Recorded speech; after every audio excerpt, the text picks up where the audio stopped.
What's going on, people? We are Tottenham TV, back here for another Tottenham update, and actually quite a lot to get through today regarding transfers in and out. We're going to start with the in transfers, starting off talking about a player called Martin Caceres. Mike McGrath says Uruguayan centre-back Sebastian Caceres is on the radar of Tottenham, who has 1 year left in his contract. The clubs are aware of the contract situation with his club America in Mexico.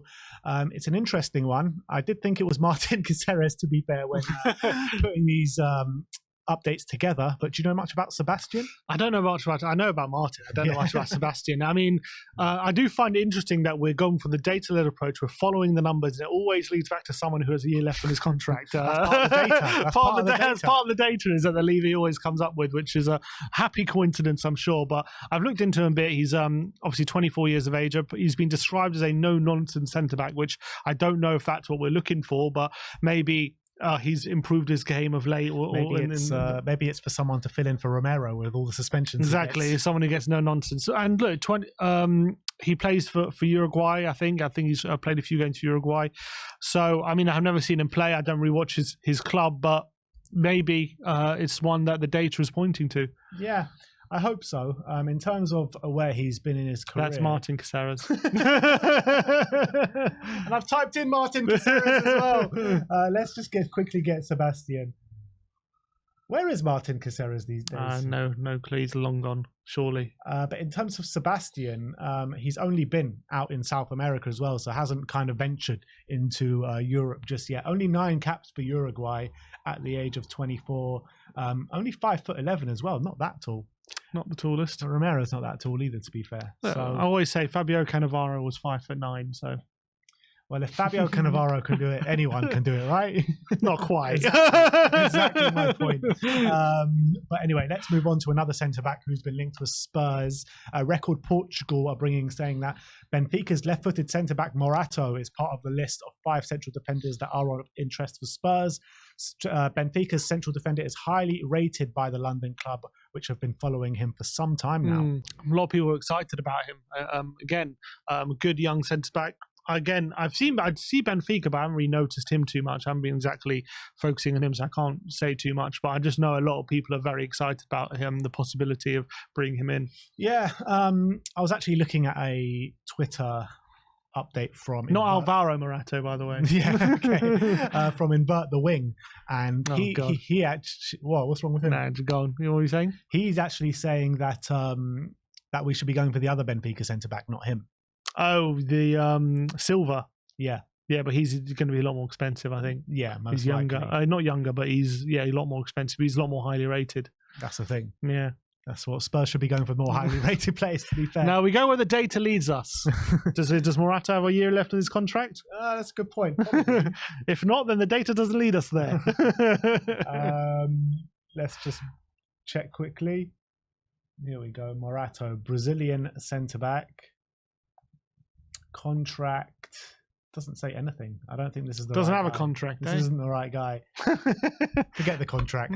Forget him. Let's talk about Johan Bakayoko next. Sky Sports Live was saying that Tottenham have an interest in PSV winger Bakayoko, having a great season with PSV, performing in the Champions League as well.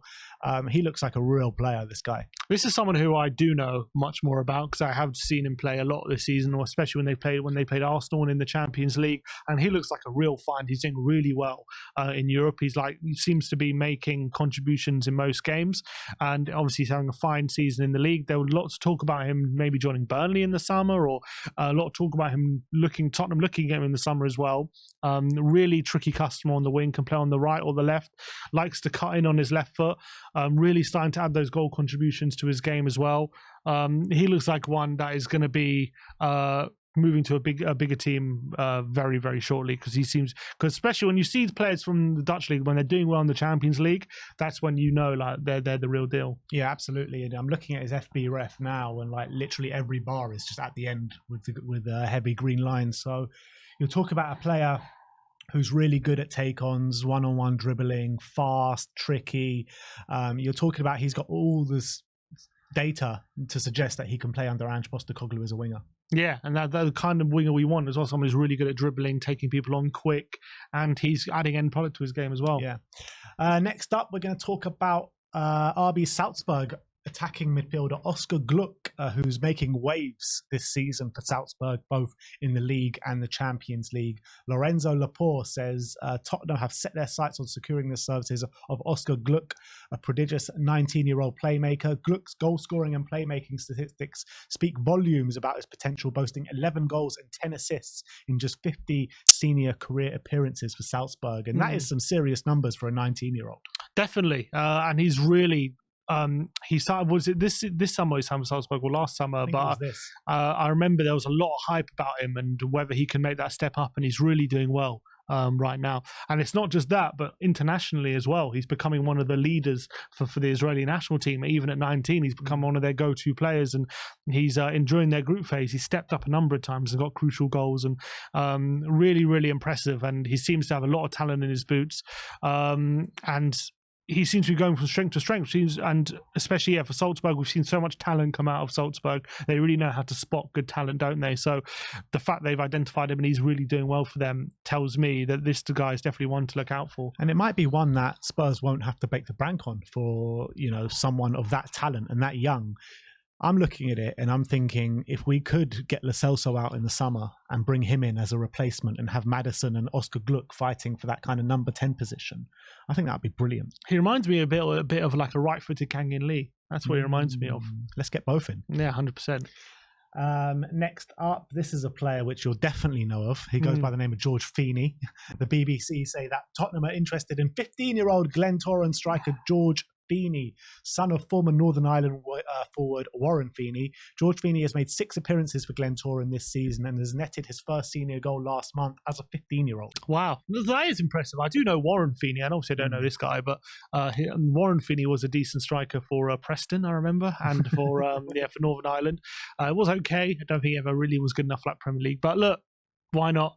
I remember Real Madrid signed Odegaard at 15, didn't they? So it's good to identify these players early. Agreed. Spurs are doing a lot of work into their academy recruitment and bringing through academy players into the first team and creating that clear pathway. So I'm all for it, to be honest. And scoring a senior goal, 15, very impressive. Brilliant. And didn't Alfie Devine, it was 16, wasn't it? 16. That was also thought was very young at the time. Yeah, it was. Let's talk about potential outs from the club at the moment. Richarlison, K-Now UOL are saying that Richarlison is Saudi Arabia's top target for January, or one of the Saudi Arabian club's top targets for January. The Brazilian has failed to establish himself at Tottenham and would be open to leaving. A journalist called Rafael Rice says Richarlison would be willing to accept an offer to change clubs in January, as he doesn't see much of a chance of his situation positively evolving at the club in the coming months. Which is interesting, isn't it? Because, look, I thought maybe the fans are running out of patience with Richarlison. He just hasn't lived up to any sort of reputation in terms of a £60 million transfer. And I, for one, if we could get any money in for him for January, I just don't see there being a turnaround for Richarlison, to be honest, especially hearing these kind of reports. I would like to keep backing him, and I will keep backing him until he's in a Spurs shirt. But I would take the money in January. Well, obviously it depends how much it is, but even 25, 30 million I'll take. I wouldn't take 25 million for him. I would still stick with it. I think it's worth the risk, but anything, I think I'll take 40. As I said, I think I've said that pretty. Look, I have said, look, still a bit of time between now and January to see what the deal is. But the problem is he's injured, isn't he? He's got that surgery he's recovering from. He's not fit for this weekend, so we don't know when he's going to be back. And then all of a sudden puts a lot of pressure on his return for him to perform. I feel like Richarlison's one of those players who really needs to feel the love from like the fans. And you see that when he was at Everton, like he really fed off the fan support, and that really drove him forward. And the fans are supporting him here. That's the thing. Like, we're singing his song consistently in games. We're showing him love, but things happen throughout the game that frustrate the fans. That's just the situation. That is true, and that has, I don't know if that specifically affected him, but he's had all these different issues. He's had mental issues, he's had physical issues, and also maybe I wouldn't say the price tags. He's cost 50 million before. When he went to Everton, and that didn't really affect him too much. But it seems like it is weighing him down a little bit, because he said a number of times now, I'm not performing well enough. I'm not worthy of this price tag that Tottenham have paid for me, and all stuff like that. Which, look, I understand, because he wants to do better for himself, and he knows he can produce better, and I know he can produce better. But I'm starting to question whether he can produce better in a Spurs shirt, or if he just needs new surroundings. He needs to go to a club a bit low down where he's actually the main man, where he can thrive in a club. I just don't think Spurs is the right fit for him. Something's definitely not clicking. I'll agree with that. The fact that he's ready to give up, that definitely, if that's true anyway, that would be something where, if that's true, I think then you have to take the money. If it's true, he would be, he doesn't feel like the situation's going to turn around. If he's determined to make it work, then I think I'd be prepared to turn down some offers. But if he's saying, look, I don't think this is working, I think it's best I move, then unfortunately, then you just have to take the whatever money you can get. Yeah, I just can't see us getting anywhere close to the money that we paid for him from what he's shown since joining Spurs. And that's why I would literally take 25, 30 million from him. I don't see why we shouldn't. I mean, you're basically just saying cut your losses and move on and get a replacement in. And if we're going to sell him for 40 million, then I don't see too much of a difference. Because I just think there's enough it depends on his mentality. If he's determined to turn it around, I'm willing to give him more time. And last but not least, let's talk about Giovanni Lo Celso. Nazar Kinsella says that Tottenham have ruled out a January exit for Lo Celso, who is likely to have an increased role now that James Maddison is going to be sidelined through injury until the new year. Barcelona, Atletico Madrid and Real Betis are credited with having interest for the Argentine.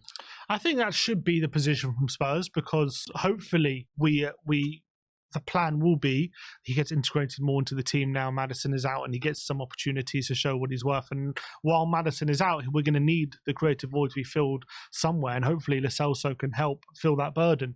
So I think that will be the plan. But if between now and January, let's say he's in and out of the team or not really playing well, I think that position would definitely change. But I think they're going to assume that hopefully he stepped into the team between now and January and can really take that in his stride and start playing really well and provide for the team. But I would say that's probably the position now, but that could easily change. His time is now, though, isn't it, Lo Celso? 100%. Like, it's now or never for him at Spurs. Like, if he doesn't perform from now until January, there's not going to be any sort of future for him at this club. Yeah, I think so. But that is your Tottenham update for today. Go and leave your best comment down on the website, WeAreTottenhamTV.co.uk, for your chance to win some We Are Tottenham TV merch. But thank you, everyone, for joining us today. Like, subscribe, and comment. And as always, come on, you Spurs.